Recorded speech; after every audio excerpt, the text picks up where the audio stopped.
Hello guys, आज की कक्षा में आप सभी का स्वागत है। आज का हमारा टॉपिक है समीकरण। तो समीकरण क्या है ये पहले समझ लेते हैं।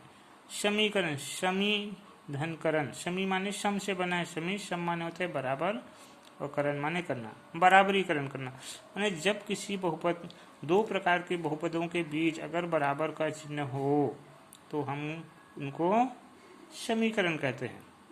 ऐसे आप पिछले कक्षा माने कक्षा 7वीं में विभिन्न प्रकार के समीकरण पढ़े हैं। जैसे कि यहाँ पर मैं कुछ समीकरण ले रहा हूँ, ये सरल समीकरण है। जैसे पहला समीकरण ये है हमारा 3x धन 9 बराबर 12, 3x धन 9 बराबर 12। अब दूसरा समीकरण 3x धन 5 बराबर 8, तीसरा है 5x धन 9 बराबर 2x धन 12, चौथा है 6x धन 18 बराबर 24 और पाँचवा है हमारा x धन 3 बराबर 4।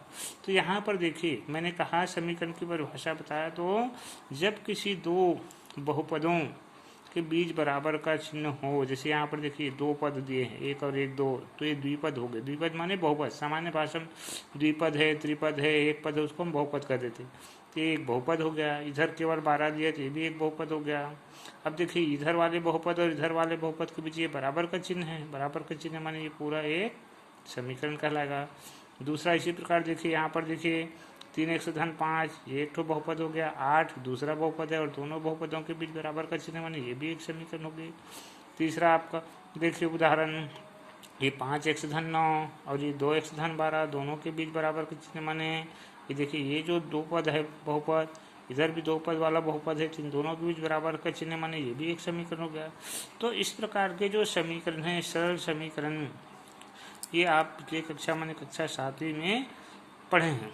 अब जैसे इस समीकरण को हल करना है, जैसे मान लीजिए पहला समीकरण को आपने हल किया 3x धन 9 बराबर 12 को, तो पता चला समीकरण हल करने का मतलब होता है इस समीकरण में जो चर राशि माने x है, y है, z है, a b c, इस टाइप से, माने ये जो बीजीय राशि है, ये जो अक्षर राशि, उसी को हम चर राशि कहते हैं। तो समीकरण हल करने का मतलब ये जो चर राशि, इसमें जैसे इसमें समीकरण में चर राशि दिया है आपका x, ये तो समीकरण हल करने का मतलब ये जो चर राशि x, इस x का मान ज्ञात करना। तो जैसे हम इस समीकरण को हल करते हैं तो हम पाते हैं कि इसमें समीकरण को हल करने पर x का मान 1 आता है, तो एक जो है समीकरण हल कहलाएगा। इसी प्रकार दूसरे को, तीसरे को, चौथे को, पांचवें, सभी को जब हम हल करते हैं तो हम पाते हैं कि सभी में से इसका मान 1 आता है। 1 आता है माने सबका हल जो है समान है। तो ये इस प्रकार के समीकरण आप पिछले कक्षाओं में पढ़े हैं, बड़े सरल समीकरण हैं। अब कैसे 1 आते हैं देखिए, जैसे देखिए पहला उदाहरण 3x धन 9 बराबर 12। अब देखो ये 9 है और यहाँ पर दूसरे में ये 5 हो गया, 9 की जगह 5 आ गया, माने 4 कम हो गया। 4 कम हो गया माने इसी समीकरण, पहले समीकरण के दोनों पक्ष में आपको 4 घटाओगे तो ये दूसरा वाला समीकरण आ जाएंगे। ये देखिए 9 में 4 गए तो 5, 12 में 4 गए तो 8। तीसरा समीकरण आपका 5x धन 9, ये देखो ये 3x था, अब ये 5x हो गया, मान इसमें 2x जुड़ गए हैं, ये 3 और 2 5x, तो इधर भी 2x जोड़ दिया, तो तीसरा समीकरण बन गया।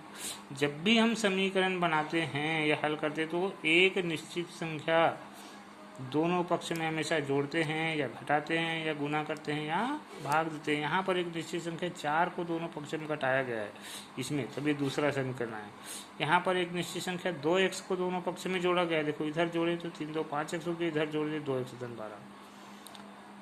अगला समीकरण देखिए 3x जो है वो 6x हो गया, 6x हो गया माने इसमें 3x जोड़ दिया गया, और 9 जो है 18 हो गया, माने ये देखो इसमें 2 गुना हो गया कहने मतलब, इसमें 2 का गुना किए हैं, 2 से 6, 2 ने 18, तो इधर भी 2 का गुना किया, 12 दूनी 24 हो गया।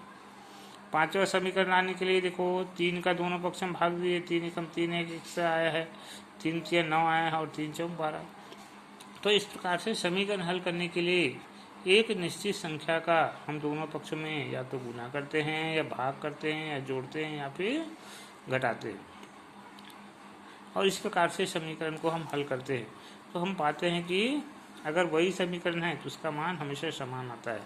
तो ये तो था सिंपल समीकरण, ठीक। लेकिन आज हमको कक्षा 8वीं में पढ़ना है, तो अब बड़ी कक्षा है तो इससे थोड़ी सी बड़ी माने कठिन प्रकार के समीकरण हमको पढ़ना है। तो वो कैसे हैं समीकरण, चलिए मैं आपको लेके चलता हूँ। देखिए ये आज का हमारा टॉपिक है समीकरण एवं इसका दैनिक जीवन में अनुप्रयोग।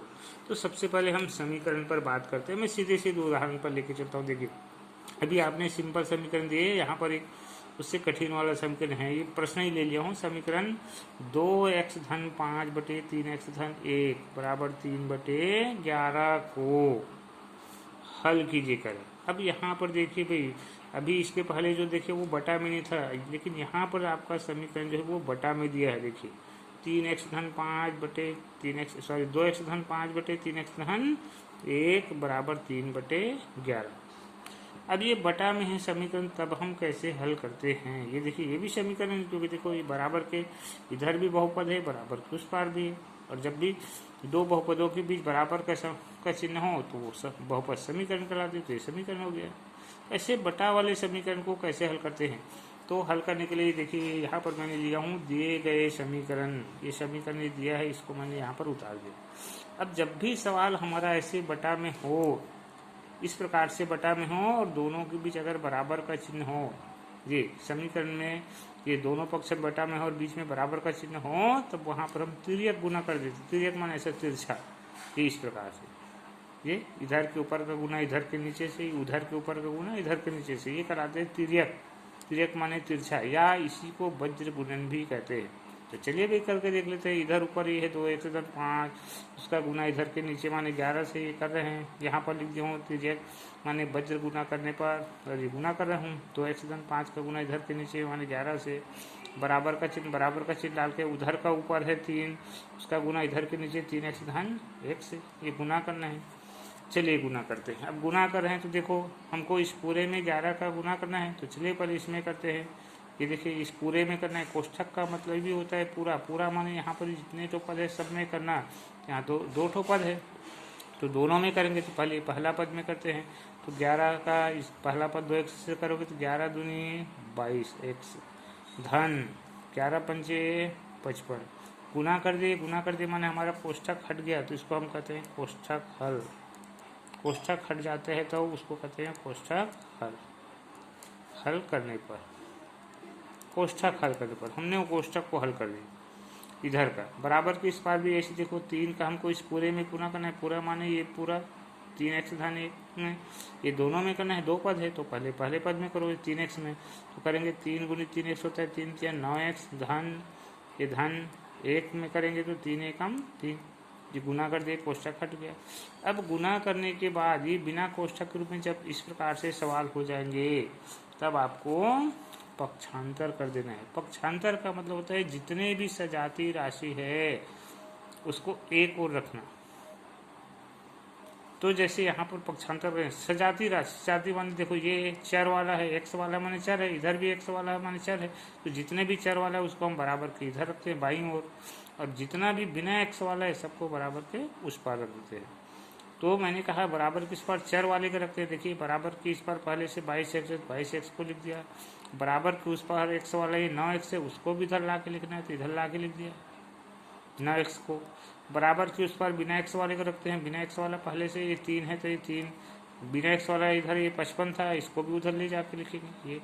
तो इस प्रकार के ये कहलाता है पक्षांतर। और जब हम पक्षांतर करते हैं तो जो इधर से उधर जाता है या उधर से इधर आता है उसका चिन्ह बदल जाता है। देखिए उधर से इधर ये 9x आया, देखो 9x बराबर के उस पार था, वो इस पार आ गया, तो इधर आके इसका चिन्ह बदल कर ऋण 9x हो जाएगा। ये 55 धन 55 बराबर के इस पार था, जो उस पार गया है तो उसका चिन्ह बदल गया, तो धन 55 ऋण 55 हो गया। मैंने अब हमारा सवाल हो गया फिर 22x ऋण 9x। 22x ऋण 9x माने 22x में 9x को घटाएंगे, ऋण माने घटाना, तो आएगा 13x बराबर, ये बराबर 3 ऋण 55 माने 3 में 55 को घटाएंगे तो ये ऋण 52 आएगा। जब भी हम छोटे में बड़े को घटाते हैं तो ऋण चिन्ह आते हैं, तो ऋण डाल दिया लेकिन घटाए बड़े में छोटे, तो इस तरह से 13x बराबर आया ऋण 52। अब हम समीकरण हल कर रहे हैं, मानिए हमको केवल x का मान चाहिए, तो x का मान निकालने के लिए इस x के पहले जो भी संख्या होती है उसी का हम दोनों पक्ष में भाग कर देते हैं।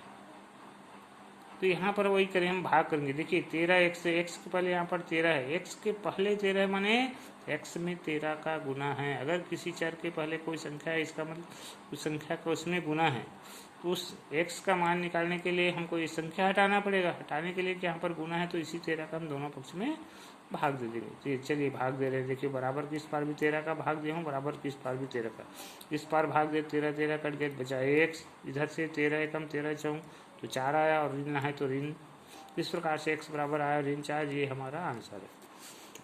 अब देखिए यहाँ पर हम उत्तर की जांच कर लेते हैं। कभी कभी हमारे द्वारा हल किए गए मान जो है, हल द्वारा प्राप्त मान जो है, वो कभी कभी गलत भी हो जाते हैं।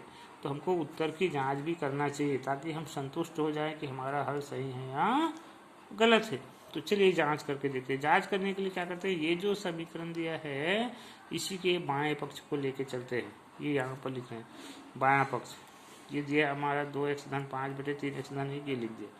ये बायां पक्ष लिखने के बाद ये जो समीकरण के आप हल निकाले हुए आंसर में जो x बराबर जो भी यहाँ पर जैसे आया ऋण 4, तो ये जो मान है इसी को हमको यहाँ पर प्रतिस्थापित कर देना है। अब प्रतिस्थापन का मतलब क्या है ये भी समझ लीजिए। प्रतिस्थापन का मतलब होता है किसी चीज़ को हटाकर उसके जगह में दूसरी चीज़ को रखना, वो कहलाता है प्रतिस्थापन। जैसे देखिए ये पेन है, अब इस पेन को मैं हटा दिया और यहाँ पर इसकी जगह मैंने दूसरा पेन, तो ये कहलाएगा प्रतिस्थापन। तो यहाँ पर वही x के मान को हटाकर उसके मान को रखना प्रतिस्थापन कर लेता है। स्थापना भी होती है। स्थापना और प्रतिस्थापन में अंतर क्या है? स्थापना मतलब देखिए ये अब ये खाली जगह है, खाली जगह में हम किसी चीज़ को स्थापित रखते हैं तो वो कहलाता है स्थापना। खाली जगह में रखते हैं वो कहलाता है स्थापना। लेकिन इसको हटा के, जैसे हटा के इसके जगह हम दूसरे रखेंगे, ये कहलाएगा प्रतिस्थापन। तो यहाँ पर हम यही प्रतिस्थापन कर रहे हैं, माने x का मान प्रतिस्थापित कर रहे हैं, माने इस x को हटा करके इसके मान को रखना है। तो चलिए भी रखते हैं। ये देखिए यहाँ पर रख रहे हैं जी। हमारा सवाल था 2x धन 5, 2x माने 2। देखिए मैंने कहा हूँ 2x है तो इनके बीच 2 और x के बीच कोई चीज़ माने हमेशा गुना का चिन्ह होता है। बीच में अगर कोई चीज़ नहीं माने गुना का होता है, तो 2x का मतलब होता है 2 गुणित x। इसी प्रकार 3x माने 3 गुणित x, तो यहाँ पर रख दीजिए 2 गुणित x, और x का मान हम लाए हैं 4, ऋण 4, तो ऋण 4 रख दिए। और ये धन 5 है, धन 5 सवाल में धन 5 दिए है, बटे 3x दिए है, मैंने 3 गुणित x के मान, x का मान निकाले हमने ऋण 4, और उसके बाद ये धन 1 तो धन।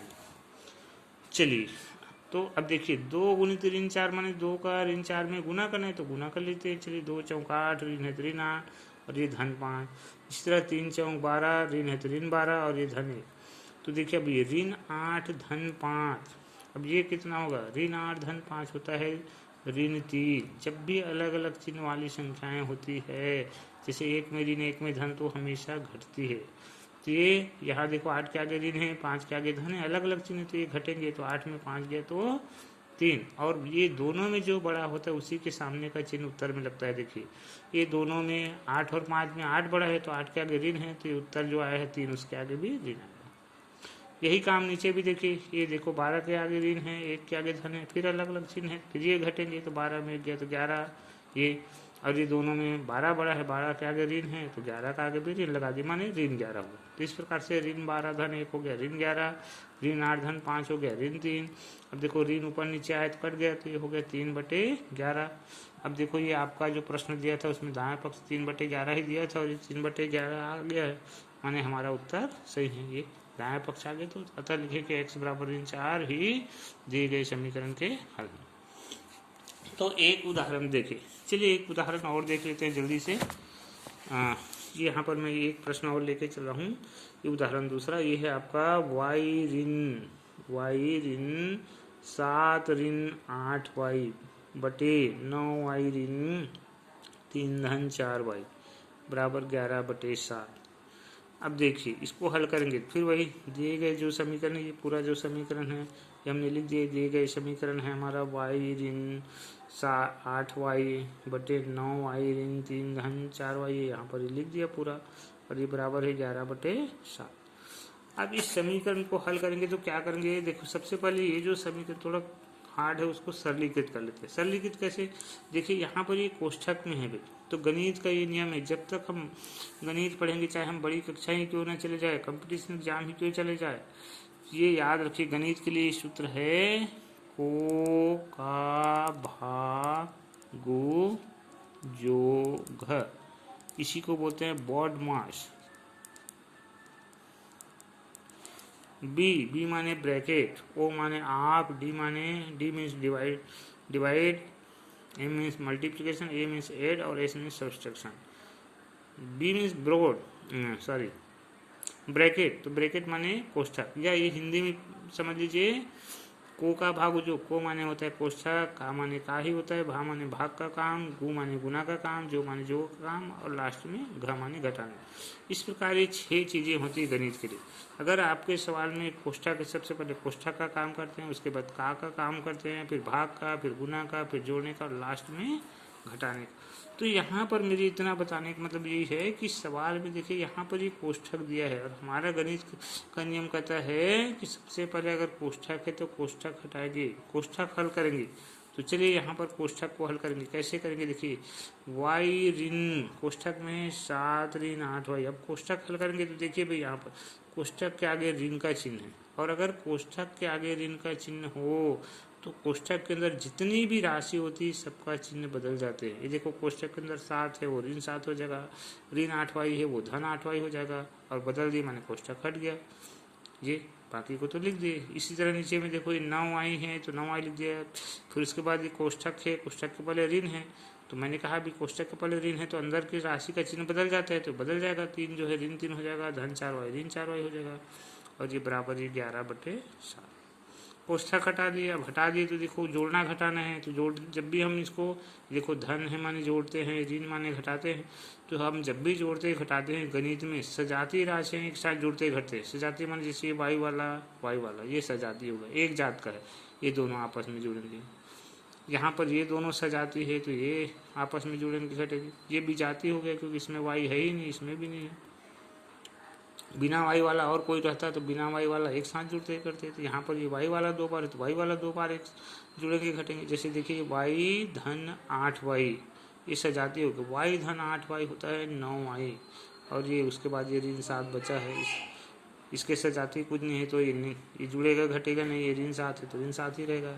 इसी तरह यहाँ पर देखिए वाई वाला ये दोनों सजाती हैं तो ये दोनों जुड़ेंगे घटेंगे। 9 वाई ऋण 4 वाई, माने 9 वाई में 4 वाई घटाएंगे तो 5 वाई हो गया। ये 9 ऋण 4 5, और उसके बाद ये ऋण 3 है तो ऋण 3 बराबर ये 11/7। तो अब हमारा सवाल जो है छोटा हो गया। छोटा माने उदाहरण 1 के जैसा, और जब भी हमारा सवाल इस प्रकार से रहे, इस प्रकार से माने बटा में जैसे हो गए 9 वाई ऋण 7/5 वाई ऋण 3 बराबर 11/7, इस प्रकार से जब भी बटा में रहे तब वहाँ पर हम उदाहरण 1 में देखें तिर्यक गुना या वज्र गुना कहते हैं जिसको, वो करते हैं। तो तिर्यक गुना करेंगे। यहाँ पर तिर्यक माने इधर के ऊपर का गुना इधर के नीचे से, उधर के ऊपर का गुना इधर के नीचे से। चलिए कर लेते हैं।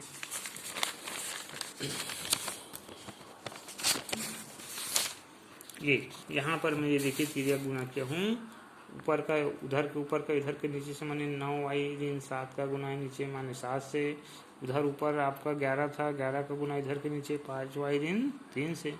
चलिए गुना करते हैं। ये कोष्ठक माने ये पूरा, ये पूरे में करना है भाई, तो चलिए ये पूरे में करते हैं। 7 का इस पूरे में 7 में 63 वाई ऋण 37 49, ये बराबर है, बराबर लगा दिया। 11 का इस पूरे में करना माने ये दोनों में करना, 11 पंचे 55 वाई है तो वाई ऋण 11 दिया 33। ये कोष्ठक हट गया। ये कहलाएगा आपका कोष्ठक हल करने पर, कोष्ठक हल करने पर हमने गुना कर दिया माने कोष्ठक हल हो गया। अब कोष्ठक हल करने के बाद पक्षांतर कर देते हैं। पक्षांतर माने जितने भी सजाती है उसको एक और रखेंगे बिना, और जैसे कि यहाँ पर देखो ये वाई वाला सजाती है तो ये एक और माने बराबर के इस पार होना चाहिए।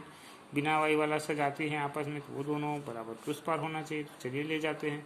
वाई वाला देखो पहले से इधर 63 वाई बराबर के उस पार, ये 55 वाई उसको भी ले आया, ये 55 वाई को बराबर के उस पार बिना वाई वाले का रखना है। बिना वाई वाला ये ऋण 33 है, और ये ऋण 49 है, उसको भी उधर ले गया। तो अभी पक्षांतर मैंने इसके पहले उदाहरण में बताया था कि जब भी हम पक्षांतर करते हैं तो जो उधर से इधर आता है या इधर से उधर जाता है उसका चिन्ह बदल जाता है। तो देखो 55 वाई बराबर के उस पार से इस पार आया तो इसका चिन्ह बदल के ऋण 55 हो। इसी प्रकार ऋण 49 बराबर के इस पार था जो उस पार गया है तो ये धन 49 हो जाएगा।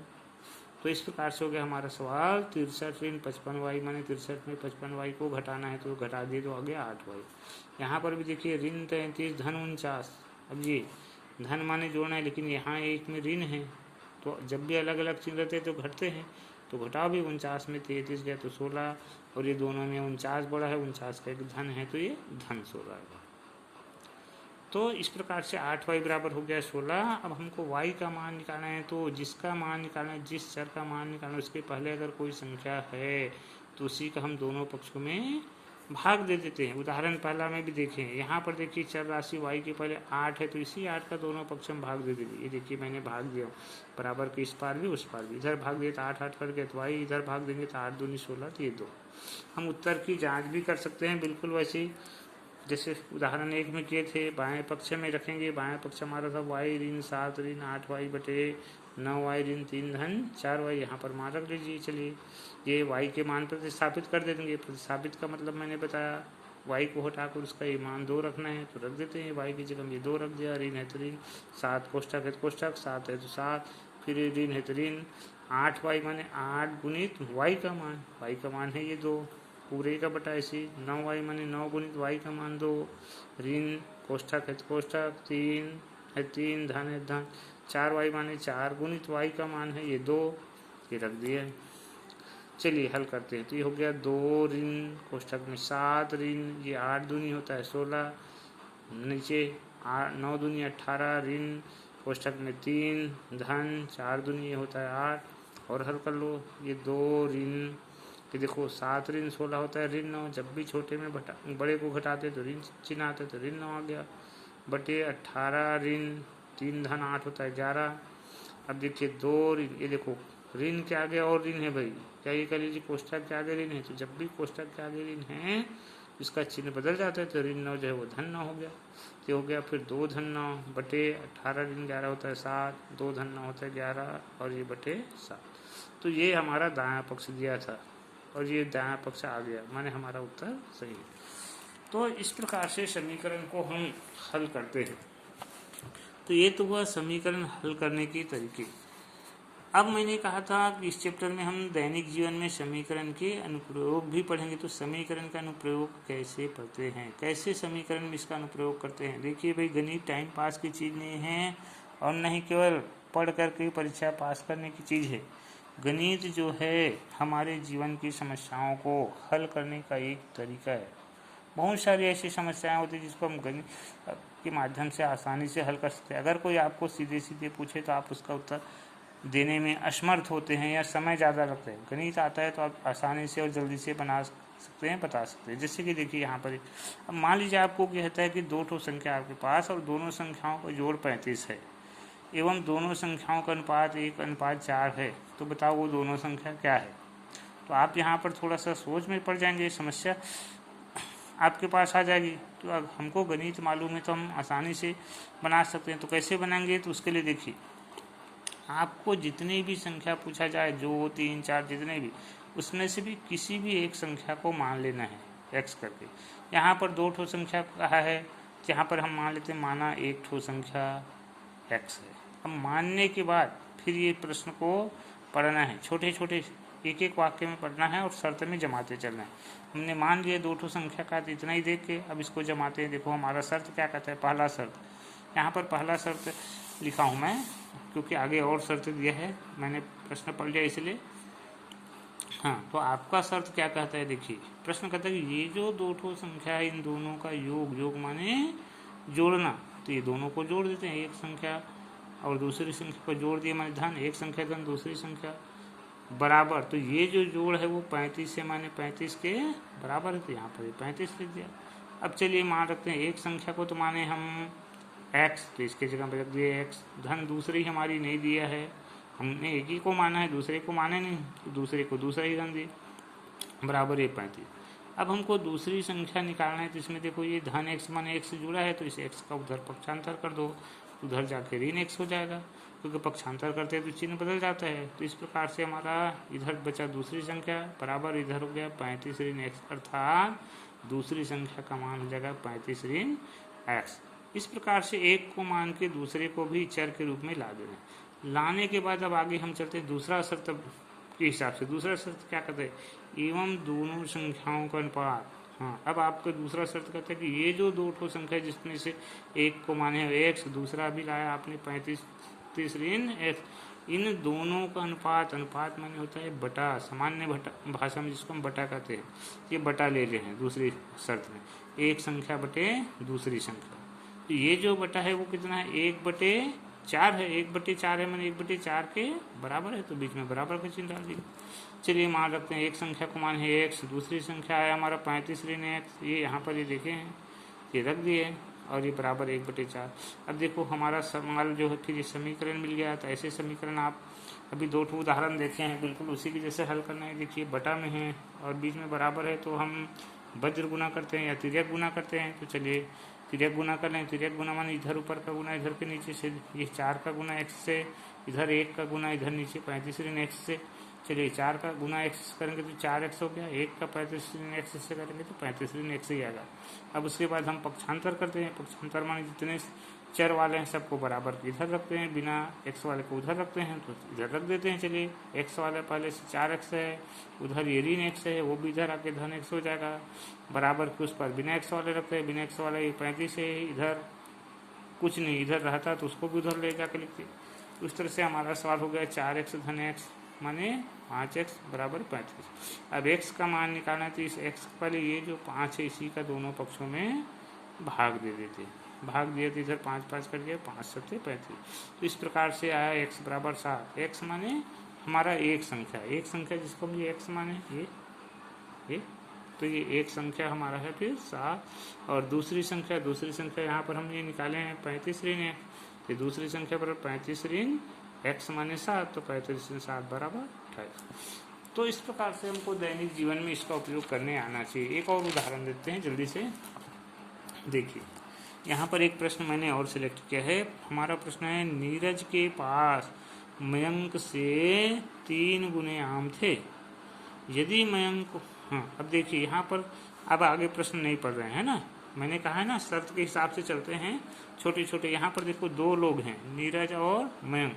नीरज के पास मयंक से 3 गुने आम थे करे। अब यहाँ पर मयंक से 3 गुने करे जी, तो जिससे गुना कहा जाए या जिससे कम कहा जाए या जिससे अधिक कहा जाए उसी को हम x मानते हैं। यहाँ पर नीरज और मयंक है, यहाँ पर लेकिन मयंक से करे तो हम मयंक के पास आम को मान के चलेंगे, जिससे कहेगा उसी को मानते हैं। तो हमारा सवाल जल्दी बनता है, शर्त जल्दी बैठते हैं। यहाँ पर मयंक से कहे तो मान लेते हैं, मैंने यहाँ पर माना भी, माना मयंक के पास x आम थे। तो अब हमारा शर्त क्या कहता है, शर्त कहता है कि नीरज के पास जो आम है, नीरज के पास आम, ये मयंक के पास आम से 3 गुने करे। मयंक के पास के आम के 3 गुने, इसके 3 गुने, गुने माने होता है गुना करना, 3 गुने माने 3 का गुना करना है। तो मयंक के पास आम में 3 का गुना करना है, जिससे कहेगा उसी में आपको करना है। गुना कहेगा गुना करना, अधिक कहेगा तो जोड़ना है, कम कहेगा तो घटा देना है, भाग कहेगा तो भाग करना है। तो यहाँ पर गुना किया है तो गुना कर दिया हमने। तो चलिए मयंक के पास हमने माने हैं x आम, तो x लिख दिए, फिर इसमें 3 का गुना है तो गुना कर दिए, तो 3 गुना x हो गया 3x। तो इस प्रकार से नीरज के पास आम हो गया। अब आगे देखिए, पहली शर्त हो गया, अब आगे पढ़ते हैं, यहाँ तक हो गया। फिर आपका प्रश्न कहता है, यदि मयंक को 8 आम एवं नीरज को 6 आम और दिए गए। हाँ भाई, अब चलिए, अब हमारा प्रश्न कहता है कि मयंक को, ये जो मयंक है उसको 8 आम और दे दिए। तो पहले इसके पास आम थे x, 8 आम और दे दिए ये, तो अब उसके पास हो जाएंगे x धन 8। और कह रहे हैं मैंने हमको 8 को जोड़ना है, तो x धन 8। कई बार बच्चे गलत कर देते हैं, 8x बोल देते हैं, वो गुना करते तब 8x होता है। यहाँ पर हम x में 8 को जोड़ रहे हैं, जोड़ेंगे तब 8x नहीं होगा, ये हो जाएगा x धन 8। इसी प्रकार 6 आम नीरज को और दिए हैं, तो नीरज के पास पहले यहाँ पर था ये देखिए 3x, अब 6 और दिए माने जोड़ दिए, तो 3x धन 6 हो जाएगा। 9x नहीं बोलेंगे इसको भी, ये आप जानते हो सजाती से जुड़ता है। ये x वाला है, इसमें x नहीं है तो ये नहीं जुड़ेगा, ये सीधा धन 6 कहलाएगा। तो इस प्रकार से मयंक के पास आमों की नई संख्या हो गया x-8, नीरज के पास आमों की नई संख्या हो गया 3x-6। तो हमारा प्रश्न कहता है मयंक और नीरज के आमों का अनुपात ज्ञात कीजिए। तो ये जो नई संख्या है इस स्थिति में इनके अनुपात दिए हैं 1:2 है कह रहा है। तो अब दूसरी शर्त जमा लेते हैं। दूसरा शर्त ये यही कहा है मयंक के पास आमों की नई संख्या बटे नीरज के पास आमों की नई संख्या, तो इन दोनों का बटा बटा माने अनुपात 1/2 है, तो 1/2 रख दिए। चलिए मान रखते हैं मयंक के पास आमों की नई संख्या है, ये यहाँ पर लिखें x-8, ये x-8 बटे नीरज के पास आमों की नई संख्या यह है 3x-6, तो ये रख दिए बराबर 1/2। चलिए भाई अब देखिए हमारा सवाल इस प्रकार से बटा में हो गया, और जब भी सवाल ऐसे बटा में है बीच में बराबर है तो हम तिर्यक गुना करते हैं, तो तिर्यक गुना कर लेते हैं, इधर के ऊपर का गुना इधर के नीचे से, माने x-8 गुने 2, इधर के ऊपर 1 का गुना इधर के नीचे माने 3x-6 से। चलिए ये 2 का इस पूरे में गुना करना है, पूरा माने x-8 में, तो x में पहले करो 2 गुणित x हो गया 2x, धन 2 8 16।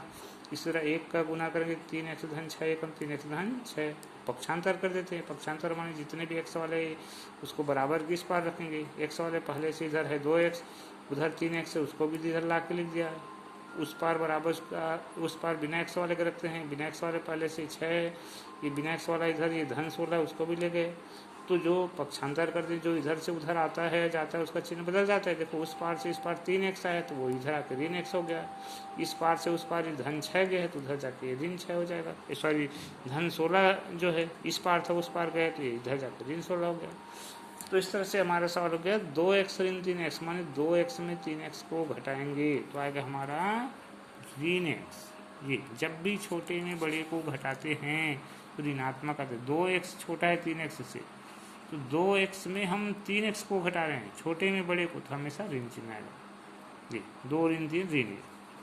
इसी तरह 6 ऋण 16, देखो 6 छोटा है, 6 में हम बड़ा संख्या 16 को घटाएंगे तो ये ऋण 10 आएगा। ये अब ये देखो दोनों ओर ऋण ऋण है कट गया, तो इस प्रकार से x बराबर आ गया 10, यही हमारा उत्तर है।